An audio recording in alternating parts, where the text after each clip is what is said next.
ஏன் செய்தியாளர்கள் சந்திக்கிறது அப்படி தவிர்க்கிறாங்க? செய்தியாளர்கள் ஏன் சந்திக்கணும்? இல்ல நிறைய கேள்விகள் இருக்குல்ல, மக்களோட கேள்விகள். இப்போ இந்த 30 நாள் அந்த கேள்விகளை நீங்க திமுக பத்தி கேட்க மாட்டேங்கிறீங்க. அவங்க பத்திரிகையாளர்கள் சந்திக்கிறாங்க.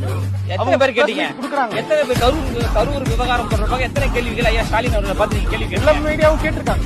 நீங்க கேட்டீங்களா? கேட்டிருக்கோம். எத்தனை பேர் கேட்டிருக்கீங்க? ஐயா அனைத்து பெண்களுக்கும் 1000 ரூபாய் கொடுக்கலன்னு ஐயா ஸ்டாலினை பத்தி கேட்டீங்களா? மாணவர்களுக்கு கல்வி கடனை தள்ளுபடி செய்கிறோம் என்று நீங்க சொன்னீங்களே, தள்ளுபடி பண்ணீங்களா? ஏன் யாரும் கேள்வி கேட்க மாட்டேன்றீங்க? பழைய ஓய்வூதிய திட்டத்தை நாங்கள் நடைமுறைப்படுத்துறோம் அப்படின்னு சொன்னாங்கல்ல, ஏங்க நடைமுறைப்படுத்துறோம் யாராவது கேட்டீங்களா? பரந்தூர்ல 1500 நாட்களாக விவசாயிகள் போராடி கொண்டிருக்கிறாங்க. ஐயா ஸ்டாலின் அவர்களே, கரூருக்கு இரவோடு இரவாக நீங்க போறீங்க, பரந்தூர்ல அந்த விவசாயிகளை ஏங்க நீங்க பார்க்க மாட்டேங்கிறீங்கன்னு கேட்டீங்களா?